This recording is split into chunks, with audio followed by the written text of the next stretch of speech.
Greetings. Welcome to Speak Nerd and Enter. In the bolter and grabbing a knife or a sword. I mean, really. Yeah. Well, hey, I got real. a question for you. That's great. That was Because we're on Speak Nerd and Enter with the K-Man and old Tricky Dick over there, and not sure who and he knew. He knew. Yeah, he knew exactly. Figured it was me. And of course, Mark. There you go. I got a question for you guys. How often do you think of Rome? You've heard about this, Every yes? day. Every day. That's a meme this week. Well, every day. Why? You know why, right? You know why that came up. Well, there was some doctor, some lady who was doing a study, and it happened to come up just during conversation, and she was surprised by that. She decided to do a more in-depth, study of this, and found that a lot of men think about Rome a lot, and she couldn't understand why. And apparently it became a thing with all kinds of women asking their significant other, do you think about Rome? Because apparently they couldn't believe it.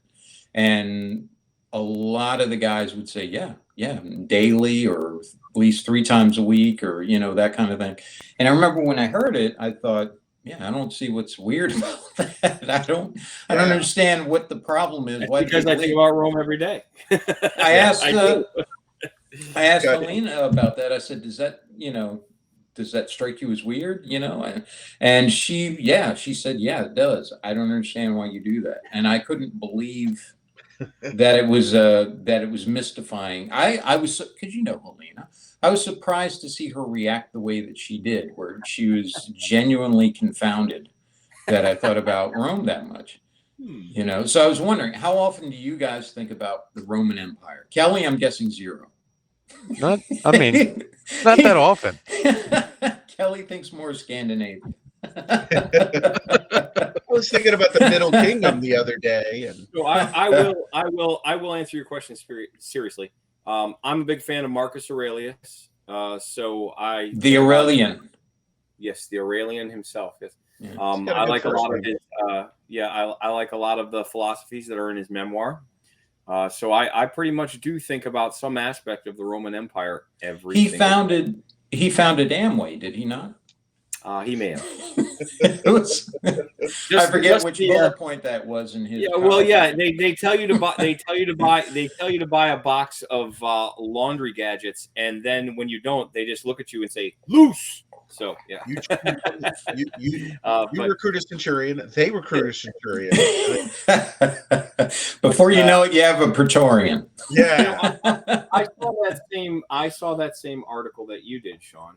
That same research study, and I said that's me. I think about this because there's so much relationship between things that I like involved in the aspects of our current form of government, the Roman Empire, 40K, all those sorts of things are all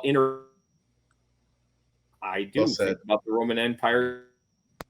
And where they got the idea for the Roman Empire? Dune. Yeah. Like all things. All right, now I don't think I'm on the same scale as Rich. Now I do see the Roman influence in a lot of the popular, 40K stuff and other things. I was never really into the historical wargaming. I'm more into historical wargaming now, and so it's interesting to me.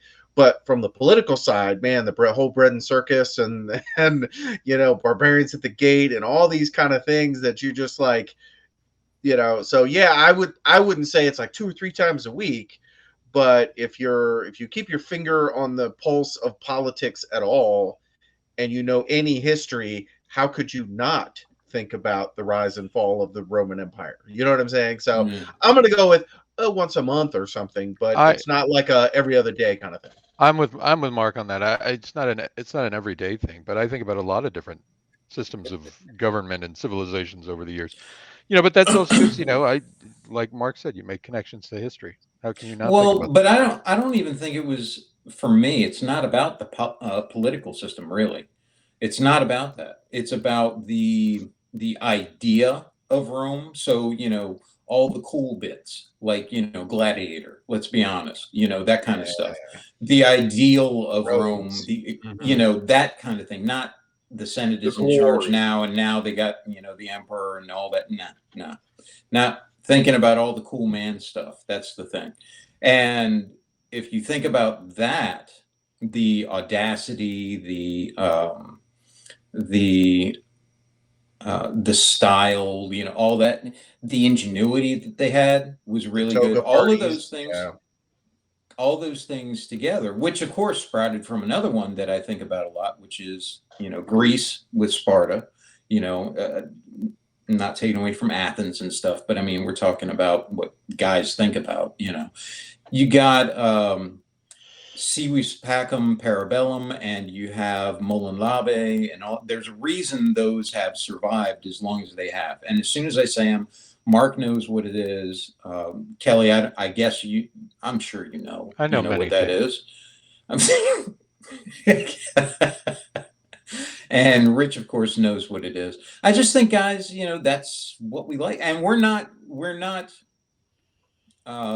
in the Western world, we're not strange in this. Look at there's Germany and England, which were both subjugated by, or at least at war with Rome, subjugated to various levels. Both were so taken with these people that they adopted much of their culture, or even like the Kaiser took the name, you know, Kaiser means Caesar, and it even influenced all the way over into Eastern Europe and over into Asia, where you have the Russian Tsar. Tsar means Caesar. You know, it was so influential amongst so many guys all over the world that it's even to this day being used and being thought about. And that's just amazing to me, but I think it's because of, you know, not what it was, because it's weird to think about what it was actually in many ways, which is a lot of incestual, weird nonsense going on. But the idea of what it would have been, like the Marcus Aurelius thing, that kind of thing. That's what is intriguing. So. Okay, well, I think henceforth I'm going to increase the amount of time I think about the Roman Empire going. Can't hurt. It can't hurt. So it's odd for me, historical wargaming, and one of my favorite, you know, historical wargamers, which I am one of, obviously. They tend to have specialties. Like, you can only concentrate on so many periods of history because they go so deep into detail, right? So, but the Imperial Roman Empire from about AD 10 to AD 300, that's the period we're talking about. That's one that I specialized in for quite a long time. It's just funny that it's hitting the popular consciousness, you know. But you think about how much we do gladiatorial type stuff now, and how much we're absorbed with gladiator football. Yeah, what is professional sports, right? Yeah, right. Well, from boxing specifically, and wrestling right, to yeah. And there's a reason that it speaks to, and when I say us, I'm talking more about, you know, the guys, because that's what the study was about. There's a reason that it speaks to us, and if you go by the general stereotype, it doesn't speak as much to women. I hear all kinds of women saying, "No, I don't like boxing, don't like watching that, don't like, you know, football, don't like all that stuff and the violence and all that." But for guys, we're all about it, and I'm speaking in broad strokes, of course. Yeah. But fighting, survival, you know, that's a big aspect of who we are, and the way that our brains and everything are built. That's just what we are. That's why martial arts is such a big deal. That's why we're, you know, always looking at ways to find some secret sauce to be able to destroy somebody else if we have to, you know. It's ingrained in us, and it looks cool. Yeah, I'd say in terms of women, I think women do not. This is not a gender bias argument. I'm saying women look at the performers more than the men.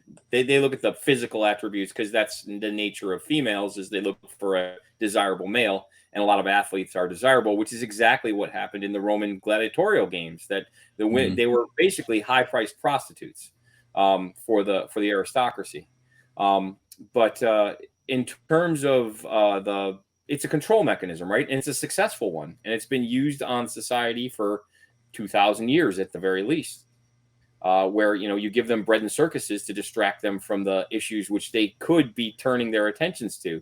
So, the whole idea of the bread and circus, pizza, beer, and football. That's the bread and circuses. But yeah, Sean, I think I really think I found that fascinating personally, that someone would But I didn't analyze it, Well, see, that's the thing. I didn't find it fascinating, the fact that guys thought about it. The thing I found fascinating was that it was fascinating to anyone.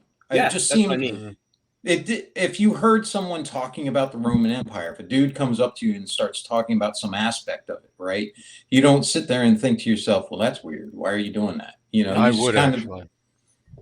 No, 'cause I it's would. awesome. No, Okay. if some dude out of the blue came up and started talking to me about the Roman Empire, I would well, probably find a way to stranger? extract myself from wherever I was. Because You mean wherever a I am is not stranger? where I want to be. Now, if one of you came up and started talking about the Roman Empire, then most certainly I would join in the I conversation. believe That's that's what what I'm you're talking referring about, to. Kelly. If some dude Yeah, just I comes don't up want to you and random starts strangers talking coming about up and talking to me anything. about anything. Like, I'm like, who are you? Yeah. Go away. I'm walking I'm down the saying middle in of your daily life, if someone that you know, someone that's a part of your life, starts talking to you about the Roman Empire, some aspect of it, it's not going to come across to you as, you're off your rocker. Why are you talking about this? I don't, Well, I honestly think we need to reframe that question, right? Because there's, they're focused on the Roman Empire. And I think that's how we started. If somebody was talking to you about history and how it applies to what's going on today, Sure. that would all make sense. But Well- if you look back at the Roman Empire, that is a huge aspect of modern, years. AD from '01 up until now. There's a lot of history going on right there as far as like the creation of democracy and civilization, and a lot of these things can be traced to that area of the world in that time, right? So it's not just the Roman Empire. It's, hey, there's stuff going on today. I wonder if any society has dealt with these issues in the past. Let me think. Well, even if you think about, like you said, Mark, the span of time, you're talking about well over 1,000 years of human civilized history. It's going to have a big influence. It's influenced everything, as we mentioned, even into the Muslim world, so that Constantinople became a big, big target for Mehmed because of the, battles there. Had to have it, what's that? Istanbul, not Constantinople. No, it was Constantinople at the time. Nobody knows what the Turks. Yeah. But an amazing part of history that just spans a big part of history. So if you're looking for an example of a thing, it's probably happened at some point there, and so it's a great tool to use that way for analogy, for looking at possible solutions, possible reasons for the problem, stuff like that. At the rise and fall of something like that. Let me ask a couple questions, if I may. Here we go. Awesome. If I may. Yes. Why think so heavily about Rome versus Greece, right? I mean, Greece was more influential on the issue of the creation of politics and government than and philosophy. Well, I think right, if you ask, let me field this one. As somebody who went to a Prince George's County public school, they're all the same to me. Dear. Right, I don't have a huge difference. Right, it was old dudes in togas. Could be Greece, could be Rome. I'm not sure. I don't necessarily make that big of a differentiation between the two.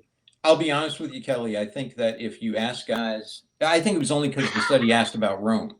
I think if they'd have asked guys, do you think about Greece? Guys would have probably said Sparta, quite a bit. Would have probably said, yeah, think about the 300 and all that, because that was really cool. And all the philosophers, right? Well, yes, but I think to a different degree. I think the philosophers, yes, but I think there's a span there, and I don't know where to cut it off. But you have the Iliad, you have all of these. Yeah, the Odyssey. You have so many of these iconic things that have lasted through, and as you said, Mark, so influential throughout time, centered in that part of the world, very small part of the world, right there with Greece and Italy, which are right at each other's doors. Well, but right there, this small little bit that then influenced just about everything. So I think if you expand it out a little, I think it was only because they asked about Rome. Right. I think if they'd have asked a little bit more expansive question, I think Right. Had those you asked more societies would about have come. history rather than the specific, Yeah. culture, Kelly does country, bring whatever up- we're talking about. Kelly does Empire. bring up an excellent point, and if you think about it, the Roman Empire was about, give or take, about 1,000 years, but 500 of those years were BC, not 80. The Roman Empire fell in the 500s. So what you have is specifically like Greece. It was about the same time frame, about 1,000 years of dominance. But there's something about the Roman Empire, in particularly in the Western world, which I think you'd probably see in the Eastern world. You'd see a similar effect with China. If you ask people from the Eastern part of the world about China, they would talk more about the dynastical and the long-term effects of the Chinese society on their own society. People who are geared into that. I bet you someone from South Korea doesn't think about Rome at all. But but someone from Western Europe or the United States, or even places like you said, Sean, Russia, those sorts of places, it's because they had such an effect on the entire history of everything they touched. I mean, England had a great effect on the world in terms of their sea power. They spread out all over the place. And I mean, look at our own laws. Our own laws are developed basically from the English system, because we were one of their properties, basically. But sprouted out of Until we a lot of decided things out not of to be. antiquity. Yeah. Yeah, correct. Yes. I mean, that could nicely dovetail into the subject you wanted to talk about. But you're right. But it is curious that the Roman, it's still, even today, it resonates through literature. The things that we talk about, it resonates through literature. It resonates through film. It resonates through entertainment. It's you have to say, maybe there's some direction there, conspiratorially, to keep people on that particular frame of reference. It's very interesting to me. I think it's just because I honestly think it's because during that time, you just had a lot of really bad stuff and a lot of really cool stuff. Yeah. At the same time, in the same place. You don't have the same level of wackiness in the Chinese dynasties that you had in Rome. You don't have the dude you don't have the emperor going and doing an acting job one night and then afterwards getting pissed at his wife and kicking her to death. You don't have that sort of thing. You don't have the Commodus bit. You don't have the Emperor of China going and fighting with the Shaolin monks every now and again with blunted swords and then getting killed by a wrestler in his bedroom. There's a lot of wackiness you have going on there that just allows for these extravagant, huh? You have the creation of Christianity. Yeah, I know. That's what I'm saying. You don't have any place else that has such a wide diversity of extremes at the same time. I don't know in one if I place. agree with that. I don't know if I agree with that. I mean, Rome certainly had its dramatic dynamics, but I think every civilization that has risen to the top of the world at one time or another has had that. I mean, looking at the fight to unify Japan under Oda, or looking at what happened in China under the dynastic rules. I mean, there was substantial amounts of wackiness that occurred. When I'm talking about wackiness with it, though, see, a lot of it, I think, Kelly, and I've heard theories on this and that kind of thing, was a lot of what they were doing and ingesting and all of that played roles in creating a lot of the monsters that they had that ran things. So you had some really terrible people who were doing things that I'm not sure you're allowed to talk about on YouTube. Not to say that you don't have people who are vicious in the others, because as you know, I love Asian cultures. I think if you ask people, if you ask guys, do you think about China? Do you specifically like, Shaolin monks, or do you think about samurai, or do you think about, you bring up any of these things, I think guys are going to say, yeah, I do You think put about ninjas that in there, stuff. yes, every day. Godzilla. Sure, but then the question I begs, kept away from that just because I did not want to insult Japan. I think about Godzilla daily. look, the God, yeah, between Godzilla and ninjas, every day. Every the, day, que- every the single day. question begs itself, why? I mean, if I just take what everybody said here, Mhm. why think so much about military warfare, fighting, those aspects of these cultures? Because that's what people have brought up. Mhm. Nobody has sat here this morning and talked in depth about the creation of democracy. It's just been mentioned once in passing. Why the thought process on Well, I can tell you, destruction? because I had that interview with that guy who wrote that book, and he was asking why the fascination with guns and all that. Sure. And I told him my theory on this. Now, when he wrote it, he got it all backwards, how it came about, but he got my sentiment right, which is I had thought about this quite some time because I was wondering the same thing as you, Kelly. And I spent some time thinking about this and pondering, well, why, right? It's because of death. There's a fear amongst anyone who is sentient. I'm talking broad strokes again. There's a fear amongst large bodies of people who are aware of death, of its occurrence, okay, and having it especially foisted upon you. So if you look at all the societies around the world, each of them has their warrior caste that they gave especially, or attributed to them almost mystical powers over such things, because, and this is why I think it was, because not only were they willing to face death willingly, going out there and willingly doing so, but they were willing to master the tools for it. And that's scary to a lot of people. Not just death on its own, but then courting it and bringing it into your sphere of influence and, you know, playing with it, essentially knowing you're going to one day fall to it.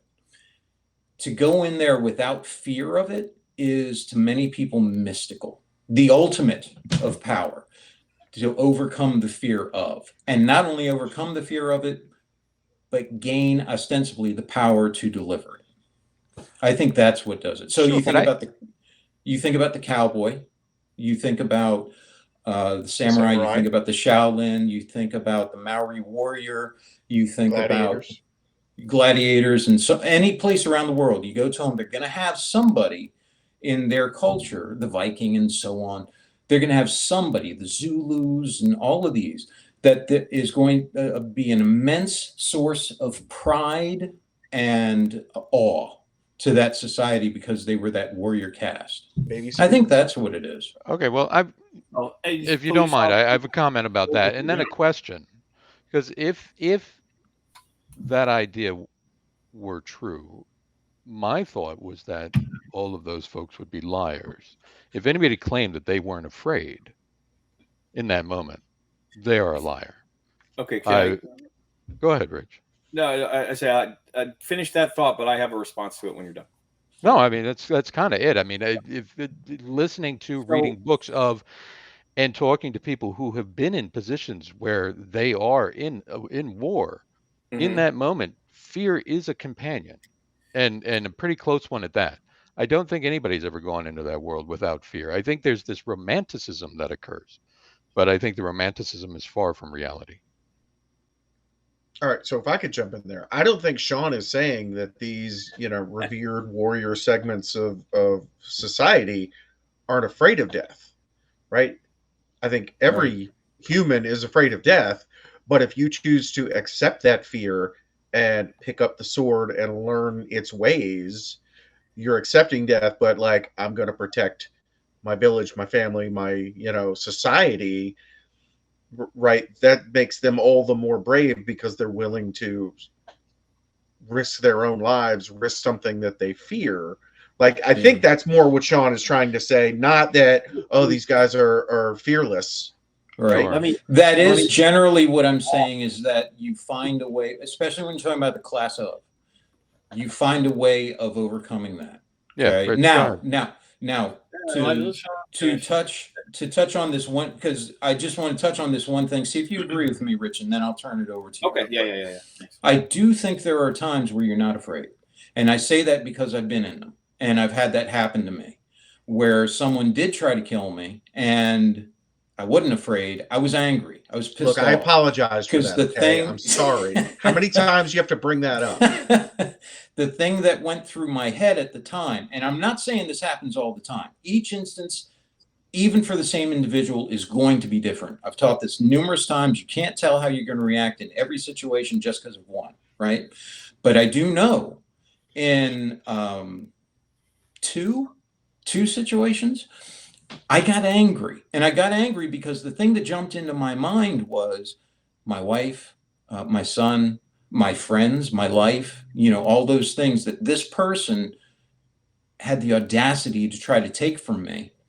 And that made me furious that they believed they could do that or had the right to do that, or whatever their reason was to try to do that, if there was one. That infuriated me. I wasn't afraid, I was angry. That was for that specific circumstance, though. That's not every situation, and definitely not how it is in all wars and all moments of life and all that. There have been other times when I've simply talked my way out of it. There have been numerous different situations. So I do think there are those where you just get angry, you get furious, and you don't. And I think this is the other thing I would teach the classes: the higher the emotion, the less the logic. So if someone is attacking your child, if you have a bear coming at, this was the thing I used all the time. You got a bear, big grizzly bear coming after your kid. You're not going to sit there and think, oh man, I'm going to get, all that logic goes out the window. If it's someone else's kid, if it's another person, something like that you don't know, yeah, that comes in. You're sitting there thinking, crap, I don't want to give up all my stuff. I'm scared of how this is going to turn, and for good reason. The bear's probably going to kill you. 99.99999% of the time, you're dead. But if it's your own kid that's going to get munched on, you don't care. You're throwing yourself in there with reckless abandon like a honey badger, hoping that something's going to work out different. And if it doesn't, you gave your best. Really, that's about all you got. So I would say there are times, but they're not the norm. Definitely, not by far. So your point still stands in large part. I just want to make sure that little bit was there. Rich, were you gonna? Yeah, so as you know, I'm a thoughtful person, and I have thought long and hard about this particular subject. For reasons you guys know and can possibly imagine. But in terms of not having a fear of death, the fear of death is everyone. Kelly's correct. You do have fear. You always have fear. Great show, everybody. Take care. Yeah. Again, the favorite wins again. But the thing that I have found that alleviates that fear is training. Training is what comes to the fore in a trained person, at least, as opposed to the emotional situation you're talking about with the bear attack, Sean. Training takes over, and what comes to your mind is, how do I complete the mission? You're afraid. I mean, but that usually, if anyone's ever been in those situations, in life and death situations, that hits you afterwards. You have that adrenaline dump where you get the shaky leg, shaky legs. But that, while you're in the throes of whatever action you're performing, that's aside from what you need to accomplish, because your training is something that you trust and can rely upon. And when it comes to the warrior cast that we've been talking about, that's that mystical part of it, the ability to put aside one's emotions and rely upon one's practice, one's training, all that dedication, all that discipline that they've put into whatever arts of death, if you want to be, dramatic about it. But that is what substitutes for the fear. The fear is pushed aside. It's not gone. It's there. But as opposed to, it's just not consequential at the time, because you have other more important things that need to be dealt with. And the training allows you to focus past your lizard brain emotions that are causing that fear to occur. Mark's right. Anyone who says that they're not afraid is full of shit. They're Kelly said that. We're Good interchangeable. show, everybody. Mark and Kelly are right. Great show. Sean said, but yeah, it is a lie. Actually, let me jump in when he's done. Go ahead. I'm done. That's all. Okay. I wanted. I would even go back a step, right? So we're all familiar with the fight or flight reaction, right? That's what you're going to have. Like a dangerous event is confronting you, and you're going to default to fight or flight, right? So when Sean talks about getting angry at somebody who's trying to, take everything away from him, that's a fight reflex versus, oh, it's a grizzly bear that wants to munch on the neighbor kid that I don't know. Sucks to be him, right? I think my flight reflex might, let me go protect my family and whatever. But if it's your kid, okay, time to wrestle a bear, right? And those kind of things. But I think your training will influence which one of those is going to take precedence, right? Because if you're completely untrained in hand-to-hand combat, weapons, whatever, you don't know how to use a gun, you don't use it, you've never lifted your hand in anger at anything, and you're confronted with a violent situation, you're unprepared, right? You have no frame of reference. You're going to default to, I want to remove myself from a situation, run away, right? Where if you know your way around a gun and you have one with you, I think your flight reflex might not be as near on the forefront because you can fight. You know what I'm saying? I guess that's a better way to put it is, can you fight? Because if you can't, then flight is the better option. If you can fight, cool, but there's 10 of them. Well, I can't fight that good. I would, if I could add on to to add on to this thing that sprouted out of Rome. See how influential Rome is? Yeah, look what Rome's got us thinking about. I need 100 guys and like a cool plume on my helmet. They are. Call this episode Camp Romano. Yeah, that's right. Yeah, and they were influenced heavily by Greece and Dune. And Dune, of course, influenced everything. Yeah. I think the training aspect that you're referring to, Rich, because I was going to say at first, training, it takes a special kind of person to be able to actually use the training, right? And then I thought to myself, well, that's the thing. I've seen a lot of cops, a lot of military, a lot of different folks that I've trained with and been trained by and all that, who I would not trust at all. And I know you have too. Oh, definitely. Would not trust at all. As a matter of fact, I would say a larger number of them than there are of those that I would trust. 70-30. 70-30. Probably somewhere's around there. So I think the training is actually more of a symptom rather than the actual cure. I think it's a symptom of someone who's willing to take that extra step because they take it seriously. They do it. They do it more than I don't want to say the average person, but the other type of person where it's not as big a deal for them. And so I think it's more of a tell for what kind of personality they have and more of their makeup, rather than the training changes them from this kind of person to this kind of person. Am I explaining that well for you? Yeah, I was referring to me personally in terms of how that situation worked with me. No, I get it. Yeah, and that's what I was thinking. But do you think that's the applicable? What I'm saying, you take it more seriously. That's why you did the training the way you did.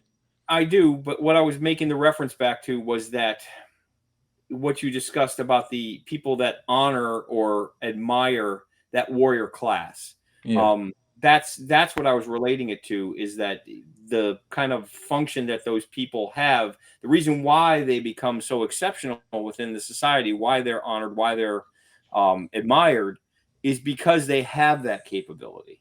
Well, that's the thing. That's the thing right there, is they have that. And there was a guy from Green Berets who, I can't remember his name. He had a great thought on this when I was listening to him. He said, thinking tactically, right? He said, thinking tactically is not something you can teach. No. He said it's something that it's not about training, that you can train someone to think tactically and all that. It's something you either develop on your own, it's part of you, or you don't. Learn. You know, you're either that kind of person or you're not. I remember when I was training with Fairfax County, and I'm sorry, that's his nickname. One of the guys I worked with was there. He was telling me about this other officer who used to be Secret Service, and he said that guy I like a lot, not because he was Secret Service. He said he has an ability to turn on and turn off his anger, his rage at a moment's notice. He can use it, focus it, and then when it's no longer needed, immediately cut it off rather than getting carried away and continuing on. And that's something you can't teach. It's either you got it or you don't, kind of thing, And I think that's the kind of person, the kind of mentality that makes those mysterious legends and stuff, because it's different. It's different than most people. And I don't mean it like it's some special superhero thing. I'm just saying I like the way you put that about thinking tactically, because I'm on Twitter and Reddit and places like that, and you see these videos, and I watched one literally yesterday where these dudes tried to carjack this couple, and it was in South America. They had a dash cam and they were speaking Spanish to each other, and they pull up, and this guy runs up and starts banging on their window with a pistol, and there's two of them. Right. And the lady in the passenger seat is like screaming, and the guy opens the door and he's trying to get in there. And I'm just like, run the guy over. You know what I mean? Like, you're in a car, drive away. And eventually they did drive away, but you can tell neither of them were thinking tactically.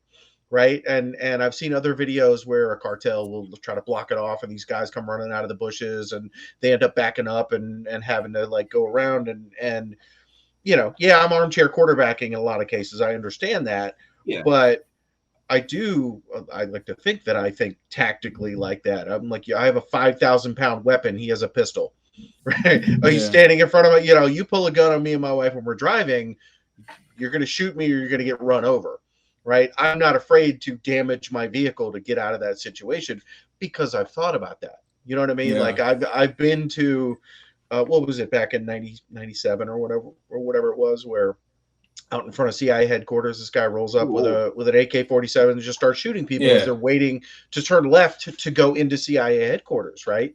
And so I've been through the training classes where they're like, hey, if you're in traffic and you don't leave yourself enough room to maneuver your car in and out from a stop, like if you pull up so close to the person in front of you, now you're stuck.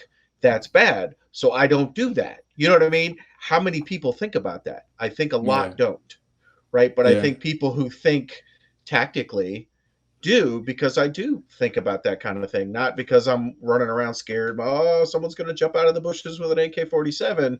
But hey, man, you never know, right? What you're going to end up having to do. And I really like that. Do you think that you don't have to be like, fast roping behind enemy lines with a knife in your teeth to think tactically, right? You can think tactically when you're parking at the grocery store. And where's the best place to park?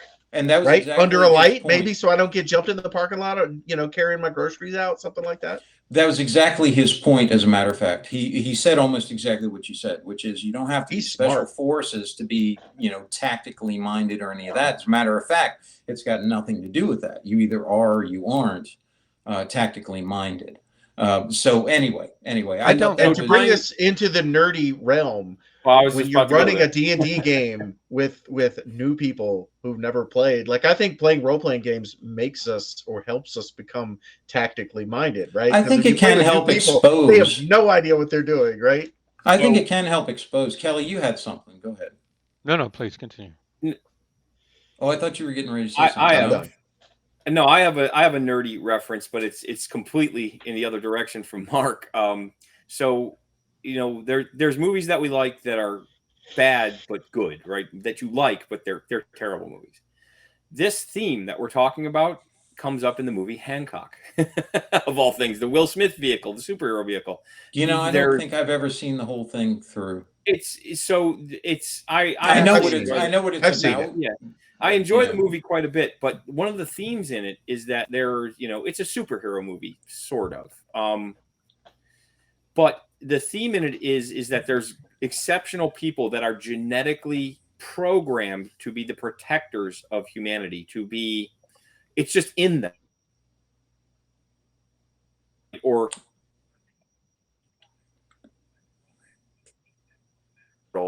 but no matter where they go, what they do, they always fall into the same. They can't remember once they die, they don't actually die, but they lose their memories. So every existence that they have, their memory disappears of the previous existence. So they live forever, but they can't really remember anything from lifetime to lifetime. But they always end up falling into the same role. Even if they don't, say in one of their lives, they're a baker, they end up saving somebody in a burning home, or throwing someone out of the way of consistently helping people, because it's genetically programmed into their makeup to be this defender of humanity. I think that touches on what we've all been kind of circling around a little bit, Sean, but I think it touches much more on it's something that's in you. You have this drive to be the thing that makes you suited for that role. You can disagree with me if you like, but I mean, tying it back to the nerdy universe, I think it's funny that I could add Hancock into there. Yeah. So that goes to the question: is sheep versus sheepdog, to use the common parlance? Yeah. See, is that innate or is it learned? Well, I like to stay away from that. Know. I like to stay away from that and I'll tell you why. Because, like I said, you don't know how you're going to react in any situation. So you could react one way in, like you were saying, Rich, I'll use your percentages from before about a totally different thing, 70-30, right? Yeah. But that doesn't predict how you're going to react in this next one. And so if you try to define yourself by what happened before, you can think yourself either a hero or a coward and be wrong. And I think it's limiting to throw somebody into a pigeonhole based on that. I think everybody could be either one for whatever reason in any circumstance. I think some people just think about it. And sure, but if you use the comment that was said before about the guy talking about tactical thought, then there isn't an either or. In his mind, it's absolutes. You're either born tactically minded for the tactical part, that may be. I don't know. And maybe someone's got a tactical mind for business. Someone's got a tactical mind for, some other aspect. It's like Kung Fu. What is your Kung Fu? You're a master at something, right? Why am I good at painting and sculpting and someone else isn't? I don't know. Is it innate? Is it just, I don't know what it is, man. I have no idea. And I don't think humans are set up to be able to determine that stuff, because you very quickly go down some road of eugenics. And I don't like that. We're not smart enough to know why we are the way we are. And we should just feel fortunate to have the blessings we do, and just try to keep going on blindly, hoping we don't kill ourselves in the process. Right. But I think everyone, I'm going to use mothers as an example, right? Your child is in danger. Every mother is going to immediately become, an aggressive protector of that child, regardless of how good they are at it. Yeah. Right. So the training and the tactical mindset and all those kind of things, like I've trained martial arts, I have, weapons training, all that stuff is great, and it makes you a more effective protector. But if you have none of that, and a crocodile crawls out of the water to snatch your child and eat him, you're going to wrestle a crocodile. Yeah. Right. You would throw yourself headlong onto that thing, even though you've never wrestled a crocodile before. It reminds me of that time with on that paper route when Dad went after those Dobermans. You remember that? Mm-hmm. And 2 Dobermans came out after Kelly, and my father, because he was driving us around, without hesitation, went at him with nothing more than his bare hands, and chased him off. And that's exactly what you're talking about, Mark. Is that kind of thing. But look at your dad's profession, and look at where he ended up. But I think Mark's wider point is true. I think it's not special to that particular profession or anything. I think that is just what it is. And I think I don't want anyone to feel limited, because I hate it when people say, and I hear this come from a lot of especially from higher middle class women. They think you have to have training to get, this. Well, they must have had this training. Who is this character? They must have had a background where they were this or that. Yeah. That Well, that's a Hollywood thing, also. You know what I mean? and Yeah, it's yeah. right, but it's there for a reason. Hollywood didn't create it. Yeah. It's a Hollywood limiter. is a result Yeah. of the belief of the people who Mhm. made it, right? Yeah. And so I think that is incredibly limiting and I ill-informed agree. and wrong, because the ideas that the people train, as a matter of fact, had to come from somewhere. Someone Yeah. had to make them up, right? And Well- we're not teaching now what we used to teach because of whatever, So- right? I agree with you. That limiter is on purpose. It's a control mechanism, because if it's commonplace, it changes the face of society. It makes you look to an authority, right? You need this type of person in order to do this sort of thing. It wants to limit that action instead of something that anybody could do in the right circumstances. It becomes, no, I need the cop, I need the soldier, I need the special forces guy, I need this, I need that. You're right. It's a limiter. What I was referring to, Sean, it's not that it's limiting. I'm saying that there's certain people that have a greater affinity for that consistently throughout their life.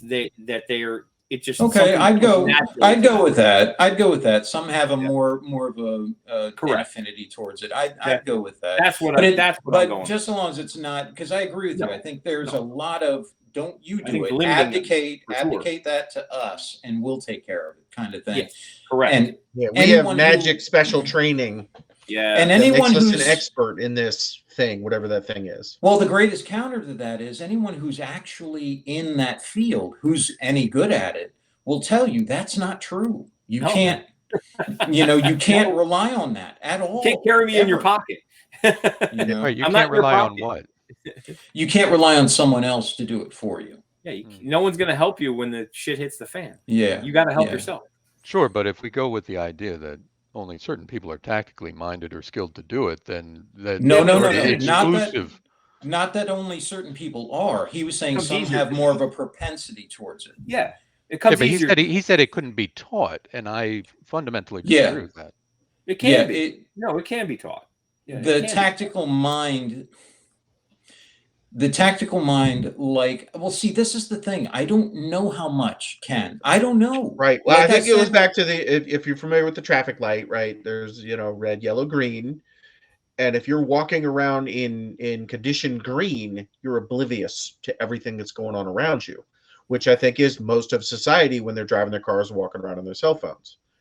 Tactically minded people walk around in condition yellow. They're always looking for, danger, potential, Aware like, of a problem. they're aware of something. Like I was at the drive-through one day and some guy comes walking up to my window from the other side and I'm like, what is going on here? You know what I mean? He didn't get his sauce or a straw or something. And so he walked up to the window that I happened to be at to get his thing. Okay, that's not a big deal. But how many people wouldn't have even noticed until there was a guy in front of you? Or Well, whatever? see, And then condition red is, I'm in danger right now. I need to do something, fight or flight. but right? would you agree, Mark? Because I agree with you on that. But would you agree when I'm talking about the teaching part, and this is what I think he was referring to as well? I've had a lot of students. Mark has taught a lot of the classes with me and stuff like that. A student has to want to learn in order to be able to be taught something or discover something. Let me use that word instead. If they want to discover something, they have to be willing to discover it, right? Yeah. If you don't have an interest for it, you're not gonna. It doesn't matter how much people throw at you or any of that. You're not gonna, because you don't want to. You don't see the point. It takes energy, it takes pain and time and all these resources to do. And if your heart's not in that, why would you do it, right? There's a lot of stuff I could say with that. Helena's doing crocheting now. She's doing that to make, little hats. And I told her to make you one, by the way, Kelly, to make hats and stuff, because I'd love to see you wearing one of those that she makes. It'd be so fun. Just let her know that I have a ridiculously large head. She's using my head as a template. So, but I wouldn't be able to do that. And I'll be honest with you, it's because I don't want to.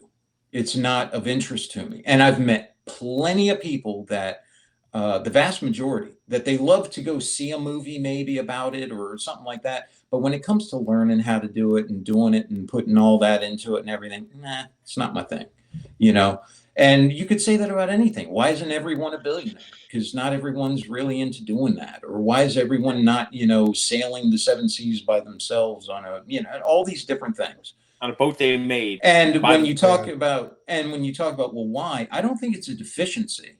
I think it's it's like an innate physical deficiency or anything. I think it's a matter of interest, how interested you are in that thing. And what determines that? I don't know. And what I don't want is for humanity to say, like in communism, you are this. This is what you're going to be. This is what you're going to do. And that's it. State says go here. Programming. But that's what I hear happen so often. Okay. Right. I respect that. And I believe you. I don't look at many people at this point in my life as a complete article. Everybody's a work in progress, and everybody has potential to be any number of different things. Certainly reality enters into that at some point. If I wanted to be a linebacker in the NFL at 51, it's not going to happen. But it could. But we could Kelly, at 25, that wasn't going to happen. We could, we could make a seniors league. But right. Look, the thing here is that people speak in absolutes, and there's a certain aspect of that's a part of the human condition. And depending on where you fall on whatever spectrum you want to be on, you're going to speak in absolutes. People refer to in this conversation, people refer to people who are not tactically minded as being sheep, right? It's not so easy as being sheep or being the sheepdog. Okay, it's not. People like to put things in black and white categories because it's easier to mentally deal with something that you can think of in an absolute rather than an abstract concept of maybe. I think it's even worse than that, Kelly. And there's a reason, because remember I said I don't like to use those terms because of that very thing. Because I agree with you, but I think it's even more not insidious. It's just worse than that. It tends to make the person who says that tends to make them more of the superhero, like you're setting yourself apart and everyone else is down here. And those who are listening to you in the audience are now thinking the same thing, because they're sitting there, they're thinking, they're eager to accept that because it's lauding them for being there to learn that thing. I think we need to have a good bit of circumspect inward thought about who we are, where we are, what we want, and why we're doing what we're doing, and never, ever, ever lose the humility that you need to be successful at those things. And when you start to think of yourself as special, as separate that way, I think you start to lose that. I think it becomes a diminishing return. So just to drive home your point, I agree 100% with you on that. And I hope that came through at least somewhat with what I was saying, because I don't want anyone to think that I'm saying you're less than. Not at all. That's not what I'm saying. I'm saying I don't know why some people find it their focus and some people do. I don't know what human beings, I don't know that we're smart enough to know that. And I don't think there's anything wrong with someone not being focused that way. What I do think is wrong is when they willingly, because they do the other thing, they willingly go that route of what they, Rich, and not just Rich, what Colonel, what's his face? Thank you. Grossman would call the sheep. They willingly go that route because they don't want to deal with it. And they're all too willing to abdicate it. Well, that's fine if you want to do that and you go into it with your eyes open. All I ask is, don't tell me I have to do the same thing. I want to be able to make that choice myself, So I hope does that help to clarify what I'm saying? Or I hope that came across in the stuff that I was saying, because I don't want someone to feel limited. The way that I think about this, and I have thought about this, is I use basketball as an analogy for this. Anybody can learn to play basketball. Anybody, even people in wheelchairs can play basketball. Not everybody is going to be as good at basketball as Michael Jordan. So you have people that have a certain confluence of life experience, innate skill, physical advantage, mental advantage, that allows them to be more effective at a particular task or a particular skill. In this case, we're talking about the use of force, the use of violence, and a logical or tactical application of such. Good as someone. You broke up there, brother. No, I know what he's getting at. Is Yeah, the 30% rule is a big part of it. Yeah, if someone is 30% larger or stronger than you, you're going to lose no matter how good you are. That kind of thing, right? Well, no. There is a point. There is a point at which, if you go into hand to hand with an elephant, the elephant's going to stomp you. You know. Yeah, but I'm not trying to. No, No. What I'm saying is, I get what you're saying. I get what you're saying. But you do honor the honey badger, because the honey badger is a beast, right? Yes. And puts up that huge fight. And that's the thing, is that I don't want anyone to feel negated because they're being told they're the sheep or something like that. See, I don't like that. I don't like Grossman's sheepdog wolf theory for that reason. Is that it sorts people into boxes, right? You're sorted into a box and you live in one of these boxes. I don't like that. Yeah. I think that at different times you're going to react in different ways and have different facets of your personality. Now, there may be one that you express more often. You know, for example, the career criminal who takes care of his kids. You know, he's a wolf, you know, all the time, except when he's dealing with his kids. When he's with his kids, he's a sheepdog, right? So there's a lot of gray in there. There's a lot of situational, experiential factors that are brought into this, you know. Now, a lot of that is set by the standards of society. In Attila the Hun society, if you didn't go out, rape, pillage, and murder, you were considered weak. In our society, that would be you're a criminal. You know. Yeah.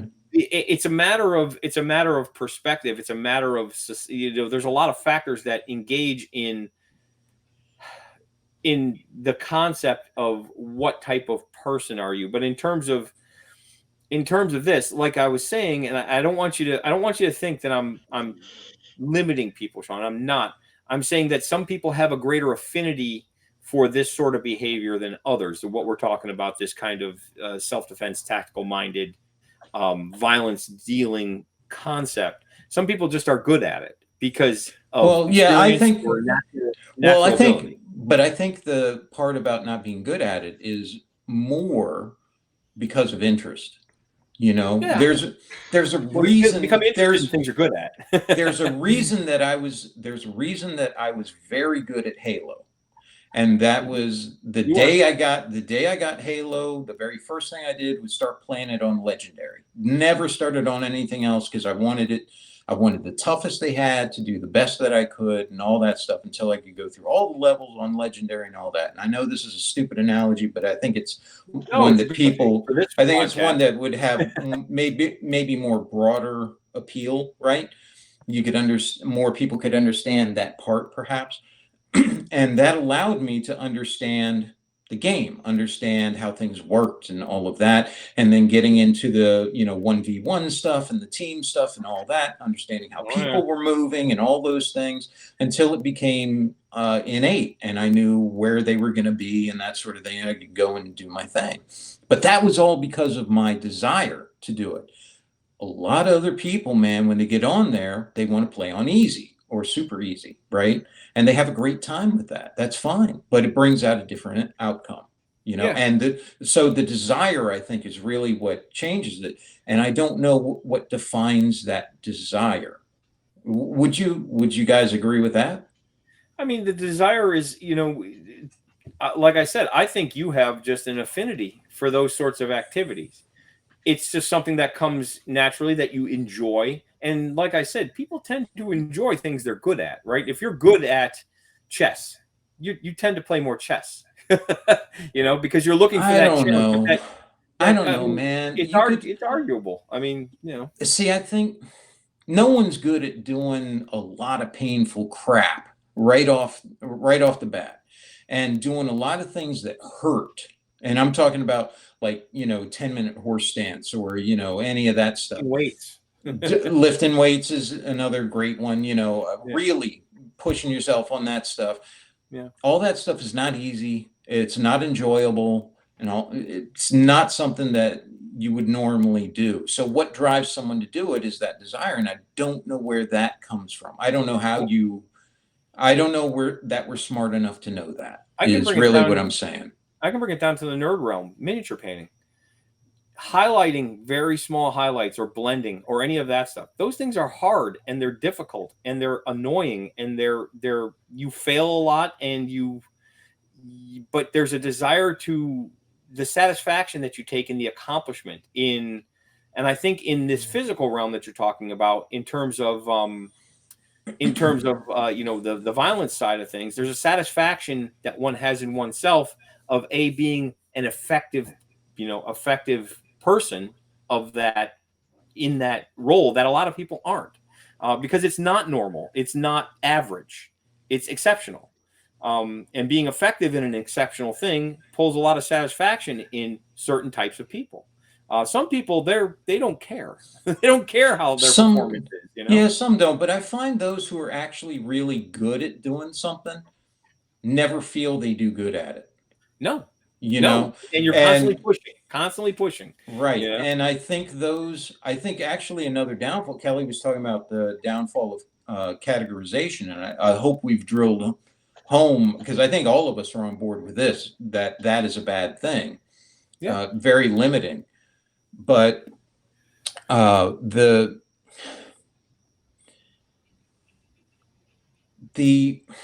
I want to word this? I don't know, let me think about this. There's a great danger in. I'll have to think about it and word it different. I want to make sure I word this right. So at some point. Yeah, we'll come back to it. I'll remind you. But does this sound more like what you were talking about, Kelly, or it should be more in that realm of allowing for those various options? Because that's really what it is. I think it comes down to desire, and I just don't think we're smart enough to know why. I think we, like you said, we tend to go towards a black and white category.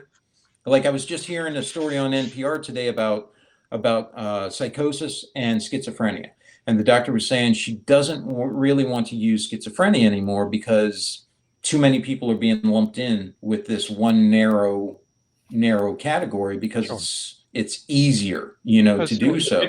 Right. As soon as people learn that something is a thing, they immediately try to put people into a bucket.